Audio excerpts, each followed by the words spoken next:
नमस्कार मेरे प्यारे बच्चों, आप सभी का एक बार फिर से बहुत बहुत स्वागत है आपके अपने YouTube चैनल चंदन सर कानपुर में। दोस्तों, जैसा कि आप सब जानते हैं कि इस समय मैं आपको UP triple S C PET 2023 के लिए फ्री क्लासेस दे रहा हूं। और इसमें जो पहला टॉपिक है सिंधु घाटी सभ्यता, है ना, उसको मैं कवर कर रहा हूं। मैंने एक नहीं बल्कि इसको 6 पार्ट में बनाया है, क्योंकि जिससे आपको कम टाइम देना पड़े छोटे छोटे पार्ट में, और साथ साथ आपको डिटेल में इंफॉर्मेशन मिल पाए, है ना। तो मैंने इस तरह से टॉपिक को कवर करवाया है कि आपके कोई भी क्वेश्चन पेपर में नहीं छूटेंगे। तो आज सिंधु घाटी सभ्यता का आखिरी पार्ट है, जो कि है पार्ट 6। और आज हम इसमें टॉप 30 जो क्वेश्चन है उनको कवर करने वाले हैं। यहाँ पे आप देख सकते हैं कि टॉप 30 जो क्वेश्चन है उनको हम कवर करने वाले हैं। ठीक है, तो आइए शुरू करते हैं। सबसे पहले अगर हम बात करेंगे आज के पहले क्वेश्चन की, तो यहाँ पे हम देखेंगे कि लिखा होगा कि हड़प्पा के टीले का सर्वप्रथम पता किसने लगाया था। ठीक है, तो यहाँ पे लिखा है चार्ल्स मैसन। अब इसकी क्या कहानी मैं आपको बताता हूँ। देखिए, हड़प्पा के टीले का सबसे पहले पता किसने लगाया, ये बात है 1850 के दशक की। ठीक है, 1850 के दशक की बात है। उस समय सबसे पहले चार्ल्स मैसन नाम के एक अंग्रेज व्यक्ति थे जिन्होंने हड़प्पा की टीले का पता लगाया था। लेकिन हुआ क्या था कि प्रॉपर खुदाई नहीं हुई थी, पुरातात्विक जो साक्ष्य हैं वो नहीं मिले थे, है ना। तो इसलिए हम कह सकते हैं कि प्रमाण जब नहीं मिले, प्रूफ नहीं मिले हैं, तो इसलिए इसको ऑफिशियल नहीं माना गया था। लेकिन पहली बार जो पता लगाया था वो इन्होंने ही लगाया था। और बाद में भी फिर कई लोग आए, और लास्ट में जाके फिर दयाराम साहनी ने 1921 में फाइनली इसको खोजा था। और किसके नेतृत्व में, है ना, तो उनका नाम क्या था बताइए, सर जॉन मार्शल। ठीक है जी। इतना ध्यान रखेंगे। अच्छा, आगे बढ़ते हैं इसके बाद। तो ये आप ध्यान रखेंगे। अगला क्वेश्चन है कि सिंधु घाटी सभ्यता का जो काल है वो कब से कब तक माना जाता है ना। तो इसके संबंध में देखो, बहुत सारे अलग अलग विद्वानों की अलग अलग राय है ना। तो इसका जो टाइम है, अगर हम देखेंगे तो जो रेंज दी गई है वो 3200 BC यानी कि 3200 ईसा पूर्व से लेकर, है ना, और लगभग 1600 ईसा पूर्व तक की जो रेंज है वो दी गई है। तो इसमें अलग अलग विद्वानों की अलग अलग राय है, लेकिन सबसे ज्यादा जो हम कह सकते हैं कि लोकप्रिय है, जो याद जो सबसे ज्यादा मानी गई है ना, वो कौन सी है, 2350 से लेके लगभग 1750 तक का जो टाइम है ये सबसे ज्यादा माना गया है। ठीक है, तो आप इसको याद कर लेना। पेपर में हालांकि ये क्वेश्चन बहुत ही कम चांस रहते हैं पूछे जाने के, वो इसलिए क्योंकि इसके जो सटीक प्रूफ है वो नहीं मिले। हम कह सकते हैं कार्बन डेटिंग से पता तो लगाया गया, लेकिन एग्जैक्टली हम कह सकते हैं कि पता नहीं लगाया गया कि कब से कब तक का टाइम था। इसलिए पेपर में ये क्वेश्चन पूरे चांसेस है कि नहीं आता है। आ भी जाए तो लगभग इसके आसपास के जो आंकड़े हैं वो आप पेपर में कर सकते हैं। ठीक है बच्चों, आगे बढ़ते हैं। अगला है सर जॉन मार्शल जो थे, इन्होंने सिंधु घाटी सभ्यता की आधिकारिक घोषणा कब की थी। अच्छा, इस क्वेश्चन का मतलब क्या, देखो बहुत ध्यान रखना। सर जॉन मार्शल जो थे, है ना, ये कब थे, 1921 में, जब पहली बार दयाराम साहनी ने सिंधु घाटी सभ्यता की खोज की, यानी कि हड़प्पा नाम की जो पहली जगह थी इसको खोजा था। तो उस समय जो पूरे भारत का जो पुरातात्विक विभाग था वो किसके अंडर में था, जॉन मार्शल के, है ना। तो जॉन मार्शल एक अंग्रेज व्यक्ति थे, इन्हें इन्हीं के अंडर में दयाराम साहनी ने खोज की थी। तो इसलिए क्या हुआ कि जब दयाराम साहनी ने खोज कर ली, और आप जानते हैं कि जब कोई भी चीज ऐसी होती है तो वो तभी मानी जाती है जब उसकी घोषणा सरकार करती है। और उस समय सरकार में अंग्रेज थे, इसलिए अंग्रेजों के द्वारा या सरकार के द्वारा जब आधिकारिक यानी कि ऑफिशियल घोषणा की गई, तो वो टाइम क्या था, 24 सितंबर, है ना, 1924 का। 24 सितंबर 1924 का टाइम था। इस डेट को ऑफिशियल घोषणा की गई थी कि क्या, कि सिंधु घाटी सभ्यता की खोज की गई और पहला स्थल हड़प्पा के नाम रूप में मिला है। इतना क्लियर है। चलो फिर आगे बढ़ते हैं।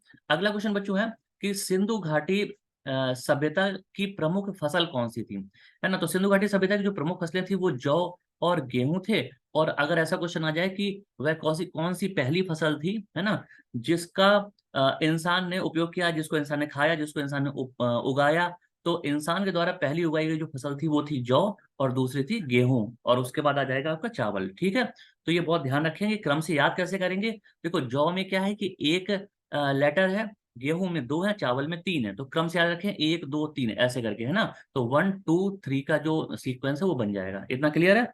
चलो फिर आगे बढ़ते हैं। अगला क्वेश्चन की अगर हम बात करेंगे तो यहाँ पे देखेंगे सिंधु घाटी सभ्यता के जो लोग हैं वो मिट्टी के बर्तनों पर किस रंग का प्रयोग करते थे। बहुत इंपॉर्टेंट, ध्यान रखेंगे। देखो, अगर कभी भी पेपर में आए कि मिट्टी के बर्तनों पर किस रंग का प्रयोग करते थे, तो उस जमाने में लाल जो मिट्टी होती थी उसको टेराकोटा कहा जाता था, उसका यूज कई जगह किया जाता था, और बर्तन पकाए जाते थे तो उनका जो कलर है वो लाल हो जाता था। आप आज भी देखते हैं कि जो मिट्टी के बर्तन होते हैं वो उनका कलर कुछ लाल सा होता है। तो उस समय पूरे बर्तनों पे तो लाल रंग का प्रयोग होता था, लेकिन उस ये लाल रंग, लेकिन उस पे जो डिजाइन लाइन बनी होती थी, है ना, वो किस रंग की होती थी? तो वो ब्लैक यानी कि काले रंग की होती थी। ठीक है, तो पेपर में इस क्वेश्चन में बहुत कंफ्यूजन होता है, लोग ये कंफ्यूज हो जाते हैं कि पूछा क्या जा रहा है। तो अगर ऐसा है कि बर्तन में किस रंग का प्रयोग किया जा रहा है, यानी कि पूरे के पूरे बर्तन किस रंग के होते थे, तो लाल रंग के होते थे। लेकिन अगर उस पर डिजाइन की बात की जाएगी तो वो काले रंग से की जाती थी। इतना क्लियर है? अगला बढ़ते हैं। अगला क्वेश्चन है, हड़प्पा सभ्यता के संपूर्ण क्षेत्र का आकार किस प्रकार का था? ठीक है, इसका क्या मतलब है कि जैसे मान लो एक जगह यहाँ मिली, एक जगह यहाँ मिली, एक जगह यहाँ पे मिली, है ना, और इनके बीच में भी बहुत सारी जगह मिली है। ठीक है, तो अगर हम इसको इस तरह से मिलाएंगे, है ना, ऐसे करके, तो ये त्रिभुज का आकार ले लेगा। ठीक है, तो ये आप ध्यान रखेंगे कि हड़प्पा सभ्यता का जो संपूर्ण क्षेत्र था, है ना, वो कैसा था? त्रिभुजाकार था। हालांकि आजादी के बाद भारत में और भी बहुत सारी जगह खोज ली गई, तो बाद में हम कह सकते हैं इसका आकार कुछ चतुर्भुज टाइप का भी हुआ, है ना, लेकिन मुख्य रूप से पेपर में अगर आएगा तो त्रिभुजाकार करना ही सही रहेगा। आगे बढ़े। अगला क्वेश्चन है, हड़प्पा वासी जो लोग थे वो किस वस्तु के उत्पादन में सबसे आगे थे? किस वस्तु के उत्पादन में सबसे आगे थे, है ना, तो इसका आंसर क्या होगा? कपास, है ना, कपास। और कहीं कुछ जगह ऐसी भी साक्ष्य मिले हैं कि सूती कपड़ों का उपयोग दिखाया गया है। सूती कपड़े जो होते हैं वो कपास यानी कि जो कॉटन है यानी कि रुई है उसी से बनाए जाते हैं, है ना, तो कपास का यूज करते थे। अच्छा, इसके अलावा हम ये भी कह सकते हैं कि बहुत ध्यान रखना, पेपर में क्वेश्चन ये पूछा जाता है कि कपास की जो उत्पत्ति है वो किस देश से हुई थी, है ना।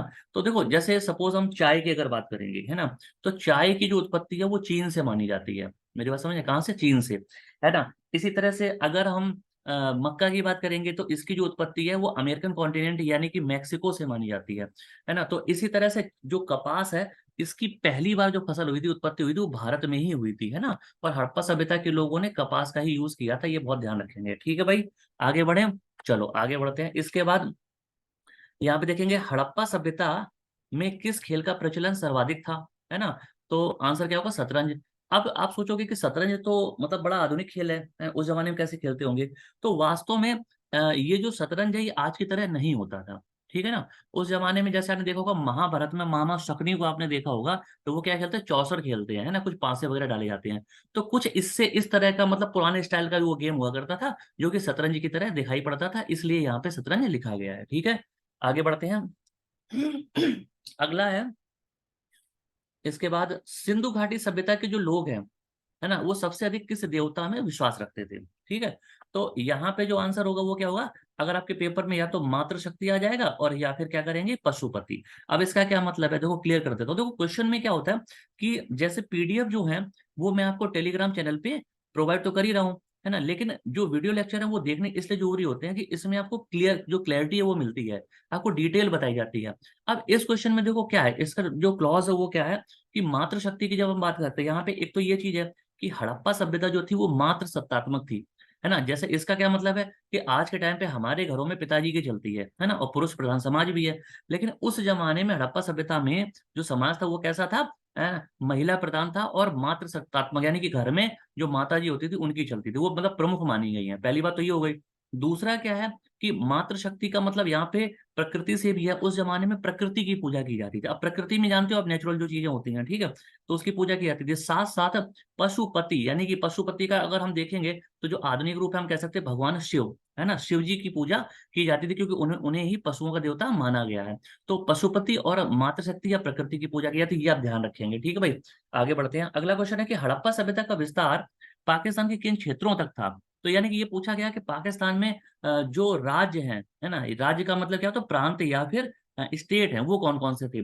तो सिंध, पंजाब, है ना, बलूचिस्तान और खैबर पख्तूनवा, ये क्या है? पाकिस्तान के राज्यों के नाम है। तो इन राज्यों में फैली हुई थी। जैसे अगर हम तो इंडिया की बात करते हैं तो आपको पता है कि जैसे जम्मू कश्मीर, है ना, मांडा मिला था वहां पे, हरियाणा, राजस्थान, महाराष्ट्र, गुजरात, उत्तर प्रदेश, है ना, ये सब जगह थी। ये क्या है? भारत के राज्य हैं। इसी तरह से पाकिस्तान के 4 राज्य हैं, तो आप ध्यान रखेंगे। ठीक है बच्चों, कोई दिक्कत हो तो बताओ, आगे बढ़े। चलो। सॉरी। इसके बाद अगला है कि हड़प्पा सभ्यता के किस स्थल से 126 समाधान के साक्ष्य मिले, है ना, ये बात समझ में आई?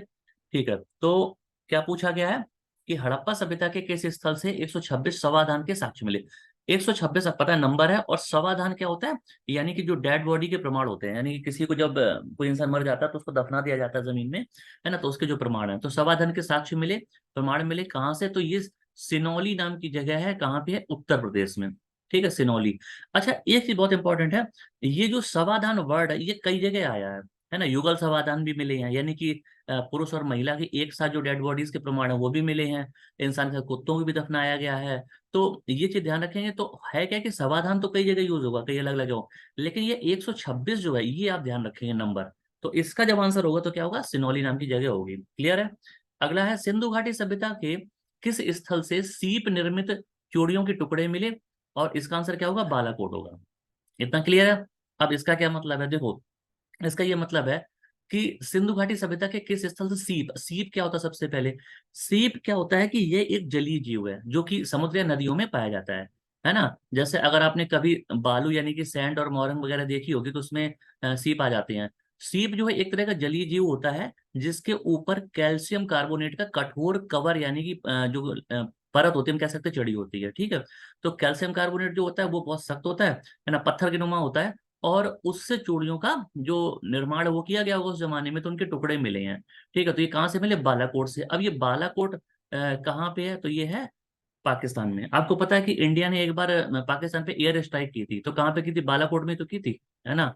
जहां तक जो इसका जो जगह थी वो क्या थी, बालाकोट। तो ये बालाकोट कहाँ पे है, पाकिस्तान में पड़ता है। ठीक है भाई, आगे बढ़े।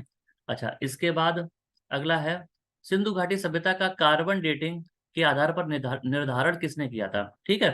तो इनका आंसर क्या होगा, धर्मपाल अग्रवाल नाम के व्यक्ति थे, है ना, इन्होंने किया था। अब इसको थोड़ा समझ लेते हैं, सिंधु घाटी सभ्यता का कार्बन डेटिंग, कार्बन डेटिंग को हम C14 भी बोलते हैं, है ना। अब ये क्या होता है, कार्बन डेटिंग एक पद्धति है या एक प्रोसेस है ना, प्रक्रिया है जिसके थ्रू ये पता लगाया जाता है कि कौन सी चीज कितनी पुरानी है ना। यानी कि अगर कोई चीज जमीन के अंदर खुदाई में मिलती है ना, तो उसके अंदर जो कार्बन की मात्रा है उसके आधार पर, है ना, ये डिसाइड किया जाता है कि ये कितनी पुरानी रही होगी, है ना। तो जितनी भी पुरानी चीजें होती हैं उसका जो पता है वो C14 पद्धति से ही लगाया जाता है। तो सिंधु घाटी सभ्यता कितनी पुरानी है ना, इसका जो निर्धारण है यानी कि जो क्लियरली जो डिसाइड किया था वो कौन से व्यक्ति थे, धर्मपाल अग्रवाल थे। इतना क्लियर है। चलो आगे बढ़ते हैं।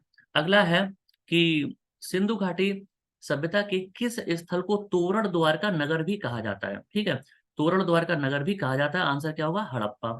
अब इससे मिलते जुलते और क्या क्वेश्चन हो सकते हैं कि हड़प्पा तो है ही, साथ साथ अगर ऐसा आ जाए, है ना, कि सिंधु सभ्यता का बगीचा किसे कहा जाता है, तो उसका आंसर क्या होगा, बगीचा किसे कहते हैं, मोहनजोदड़ो को कहते हैं। ठीक है भाई, ध्यान रखेंगे। अगला है, इसके बाद, सिंधु घाटी सभ्यता के किस स्थल को अर्ध औद्योगिक नगर कहा जाता है। अर्ध औद्योगिक क्या होता है, अर्ध मीन्स आधा, और औद्योगिक में इंडस्ट्रियल, है ना, यानी आधा औद्योगिक नगर किसे कहा जाता है, तो हड़प्पा को कहा जाता है। यानी कि यहाँ पे ऐसा माना जाता है कि उस समय के जो उद्योग धंधे रहे होंगे वो होंगे। ठीक है, इसलिए ऐसा कहा जाता है। अगला है, मोहनजोदड़ो से प्राप्त पुजारी की मूर्ति किस प्रजाति की है ना। तो पुजारी की मूर्ति मिली, इससे पता चलता है कि उस जमाने में लोग पूजा पाठ भी किया करते थे। और आप जानते हैं कि अगर जो इंसान या मानव, अगर आपने हिस्ट्री पढ़ी होगी तो उसमें बताया जाता है कि इंसान की कई सारी प्रजातियां हैं जिसमें एक मंगोलियाड भी होती है ना। तो वो इस प्रजाति का मानव था, यानी कि जो पुजारी था वो इस प्रजाति का था। ठीक है, आगे बढ़ेंगे। अगला है, हड़प्पा सभ्यता को प्रथम नगरीय क्रांति किसने कहा था। हाँ, अच्छा, प्रथम यानी कि मानव जीवन में पहली नगरीय क्रांति। नगरीय क्रांति क्या होता है, जब जोर शोर से नगरों का विस्तार किया गया, शहर बसाए गए, है ना, तो इसे क्या कहा गया, नगरीय क्रांति। तो ये गार्डन चाइल्ड नाम के एक व्यक्ति थे, इन्होंने कहा था। बात समझ में आई। अच्छा देखो, जब आप पढ़ते हैं ना, तो अगर आपने कभी किसी व्यक्ति का नाम सुना, जैसे गार्डन चाइल्ड जो नाम आया, अगर आपने इससे पहले नहीं सुना होगा, है ना, तो क्या होता है कि पेपर में आप जाओगे तो आप तुक्का भी नहीं मार सकते। लेकिन अगर आपने एक बार सुन लिया है ना, तो फिर बहुत ज्यादा चांसेस रहते हैं कि अगर आप भूल भी गए, है ना, तो काफी ज्यादा चांस रहते हैं कि शायद आप तुक्का भी मारोगे तो आपका सही हो जाएगा, क्योंकि आपने नाम सुना होता तो थोड़ा दिमाग में क्लिक करता है ना। तो इसीलिए पढ़ना बहुत जरूरी है भाई, और सुनने से ज्यादा याद होता है। अगर आप बुक से पढ़ते हैं तो उसके कंपैरिजन में सुनने से ज्यादा याद होता है। और टीचर की जो भूमिका होती है वो ये होती है कि वो आपको डिटेल से उसको एक्सप्लेन करे, यानी कि व्याख्या करे, जिससे आपको उसका जो लॉजिक है वो समझ में आए। ठीक है बच्चे, चलो फिर आगे बढ़ते हैं। इसके बाद अगला है, हड़प्पा सभ्यता में सबसे ज्यादा मोहरें किसकी बनी हुई हैं। तो सेल खड़ी की बनी हुई है। सेल खड़ी क्या होता है, एक खनिज होता है ना, जैसे कि खड़िया या चौक होती है, उसी तरह से सेल खड़ी भी होती है। तो ये मैंने आपको पिछले लेक्चर में भी कवर किया था। ठीक है बच्चों, आगे बढ़ते हैं।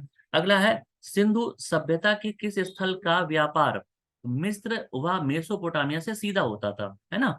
तो देखो, भारत में जो व्यापार है वो प्राचीन काल से ही होता आया है। और अगर हम मिस्र की जब आप बात करते हैं तो आप जानते हैं कि ये अफ्रीकन कॉन्टिनेंट में आता है। मिस्र जो है एशिया और अफ्रीका के बॉर्डर पर स्थित है है ना, जिसको इजिप्ट कहते हैं। और यहाँ पे इसी देश में स्वेज नहर स्थित है, जो कि दुनिया की सबसे बड़ी व्यापारिक नहर भी है। ठीक है, इतना क्लियर है। और मेसोपोटामिया जो है ना, ये एशिया में आता है, और ये वास्तव में क्या है, तो ये इराक का पुराना नाम है। इराक का पुराना नाम है, और साथ साथ दुनिया की 4 जो प्रमुख पुरानी सभ्यताएं रही हैं, सबसे पुरानी उनमें से एक है ना। और अगर हम बात करेंगे कि जो व्यापार है वो कहाँ से होता था, तो लोथल से होता था। और लोथल कहाँ पड़ता है, गुजरात में पड़ता है। और गुजरात आप जानते हैं समुद्र तट से लगा हुआ है। इससे क्या पता चलता है कि जो व्यापार होता था वो नाव यानी कि शिप के माध्यम से हुआ करता था। इतना क्लियर है। चलो ठीक है भाई, आगे बढ़ते हैं।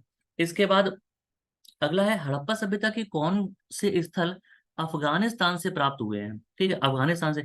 अच्छा, हड़प्पा सभ्यता किन किन देशों में फैली थी, अगर ऐसा क्वेश्चन आए तो आंसर क्या होगा कि भारत, पाकिस्तान और अफगानिस्तान।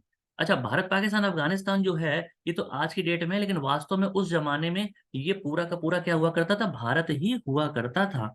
इसलिए 3 देशों का नाम आएगा तो ध्यान रखेंगे।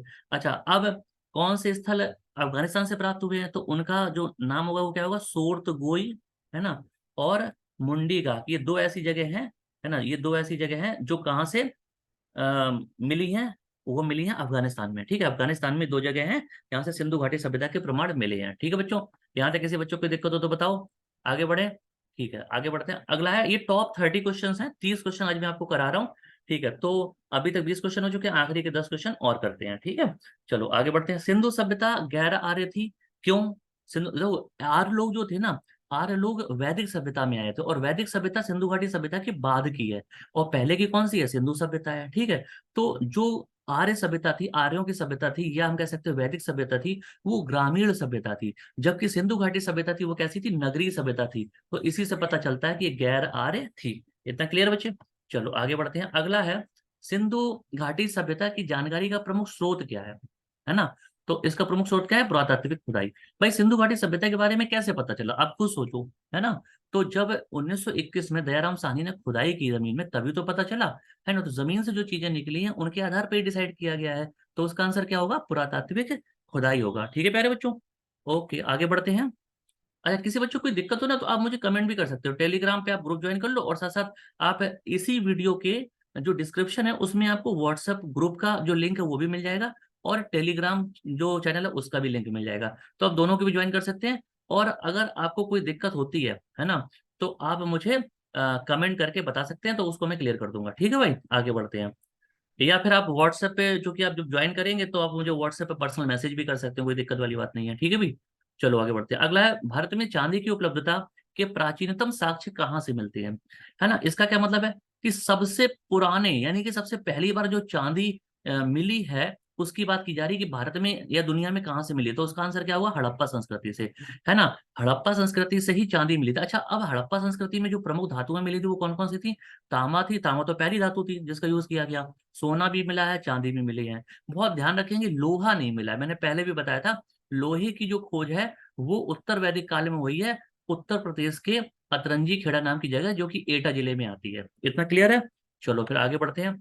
अगला है, सिंधु घाटी सभ्यता के जो लोग हैं वो किसकी पूजा करते थे? तो पीछे भी मैं बता चुका हूं कि पूजा की जब भी बात आएगी तो पशुपति बोलेंगे और प्रकृति बोलेंगे। जब प्रकृति बोलते हैं तो मातृ शक्ति भी बोल सकते हैं, कोई दिक्कत वाली बात नहीं है। ठीक है, क्योंकि धरती धरती माँ बोलते हैं ना हम लोग, है ना। तो प्रकृति को देवी के रूप में पूजा गया, और पशुपति यानी कि जिनको हम भगवान शिव बोलते हैं, उनकी पूजा करते थे, और ये प्रमुख उस जमाने के देवी देवता थे। इतना क्लियर है?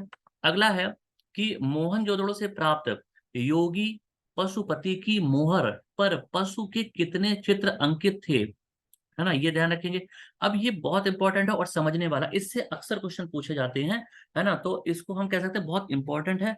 आप देखो, है क्या कि 5, ठीक है, प्रकार के 6 पशु, इसका क्या मतलब है, 5 ही तरह के पशु थे, हैं कौन कौन से, गैंडा, भैंसा, बाघ, हाथी और हिरन। लेकिन चूंकि हिरन की संख्या कितनी है, 2 है, इसीलिए पशु कितने हो गए, 6 हो गए। ठीक है, तो दाएं यानी कि राइट साइड में गैंडा और भैंसा था, है ना। बाएं अगर बात करेंगे यानी कि लेफ्ट साइड में, तो बाघ और हाथी थे, है ना। और नीचे की तरफ 2 हिरन बने हुए थे। तो टोटल जो थे वो 6 थे, लेकिन टाइप कितने थे, 5 थे। 5 तरह के 6 पशु थे। और एक बहुत इंपॉर्टेंट चीज है, यहाँ पे शेर लिखा है और यहाँ पे बाघ लिखा है, तो बाघ और शेर में अंतर है। कई बार यहाँ कंफ्यूजन हो जाता है, तो ध्यान रखना, सिंधु सभ्यता में बाघ के प्रमाण मिले, शेर के बिल्कुल भी नहीं मिले, इसके कोई चित्र नहीं मिले। ठीक है, और सिंधु सभ्यता में गाय के भी प्रमाण नहीं मिले हैं। तो बहुत ध्यान रखेंगे, क्योंकि गाय सिर्फ वैदिक सभ्यता में ही मिली थी, यहाँ पे नहीं मिली है, ये ध्यान रखेंगे। ठीक है, अगला है, किस पशु के अवशेष सिंधु घाटी सभ्यता में प्राप्त नहीं हुए हैं, है ना। अभी मैंने बताया था कि शेर के अवशेष नहीं मिले हैं और गाय के भी नहीं मिले हैं। ठीक है, आगे बढ़ते हैं। सिंधु सभ्यता के लोग सबसे अधिक किस में विश्वास रखते थे? तो मातृशक्ति में। ये पीछे भी क्वेश्चन आप कवर कर चुके हैं, ये क्वेश्चन रिपीट हो गया 2 बार, कोई दिक्कत नहीं। ठीक है, अगला है कि प्राचीन सिंधुवासी किस पशु को पवित्र मानते थे, है ना। तो सबसे ज्यादा पवित्र पशु कौन सा था? जैसे वैदिक काल की बात करेंगे तो सबसे पवित्र जो पशु था वो गाय थी, है ना। जबकि सिंधु सभ्यता में सबसे पवित्र जो पशु था वो सांड कह सकते हैं, या एक कुबड़ वाला बैल कह सकते हैं। कुबड़ वाला बैल होता है ना, है ना, वो लगभग सांड जैसा ही होता है, तो उसी को हम बोलते हैं। ठीक है, ध्यान रखेंगे। अगला है कि हड़प्पा कालीन समाज किन वर्गों में विभक्त था, किन वर्गों में बटा हुआ था? तो 4 वर्ग थे हड़प्पा टाइम पे: विद्वान, योद्धा, व्यापारी और श्रमिक। ठीक है, अब ये चारों वर्गों को अगर हम रिलेट करेंगे आज के हिसाब से, तो देखो बहुत ध्यान समझना। जब सिंधु घाटी सभ्यता में जो पूरा समाज था वो 4 भागों में बटा हुआ था, है ना, विद्वान, योद्धा, व्यापारी और श्रमिक। और यही चारों ऋग्वैदिक काल में भी हमें मिलते हैं, उत्तर वैदिक काल में भी मिलते हैं और आज भी मिलते हैं। अब कैसे? देखो, विद्वान जो उस जमाने में हुआ करते थे, उन्हें, है ना, कर्म के आधार पर, है ना।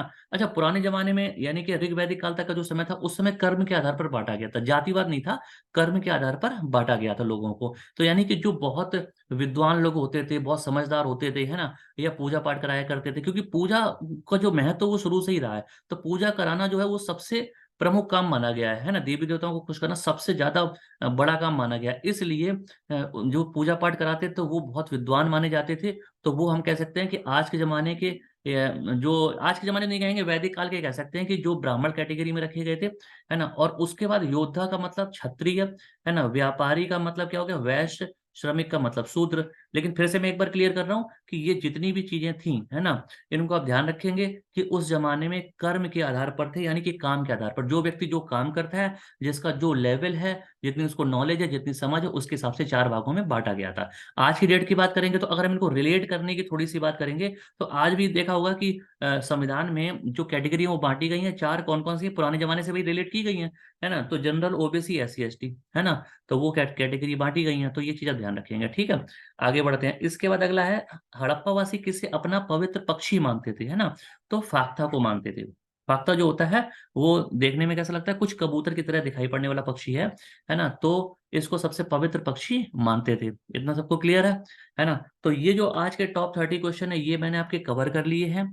अच्छा, इसका जो पीडीएफ मैंने आपको, जितने भी पीडीएफ हैं वो आपको तुरंत नहीं मिलेगा, है ना। क्लास खत्म होने के बाद आपको हो सकता है अगले दिन मिले, और पिछले कुछ पीडीएफ है वो भी आपको जल्दी जल्दी मिलते जाएंगे।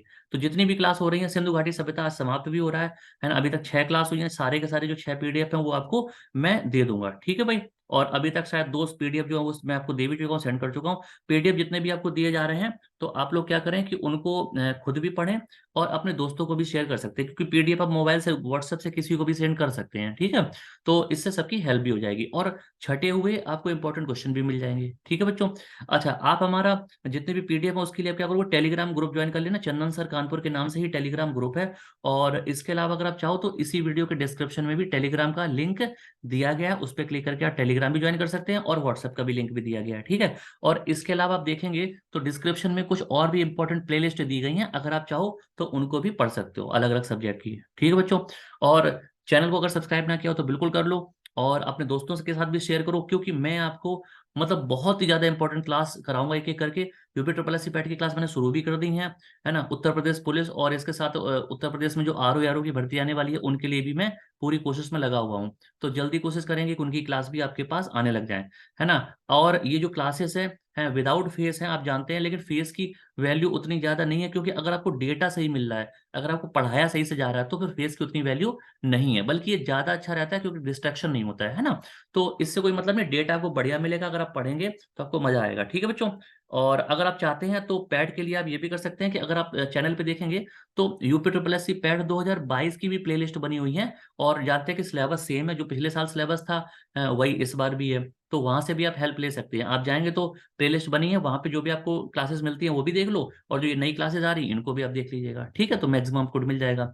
तो आज के लिए बच्चों इतना ही रखते हैं, और इसको आप लाइक, शेयर, कमेंट बिल्कुल करें, चैनल को बिल्कुल सब्सक्राइब खुद भी करें और दोस्तों से भी कराएं। और इसी तरह से बेहतरीन क्लासेस में आपके लिए लेकर आता रहूंगा। तो मिलते हैं बच्चों जल्दी हम लोग एक बार फिर से अगली क्लास में। तब तक के लिए नमस्कार, जय हिंद दोस्तों।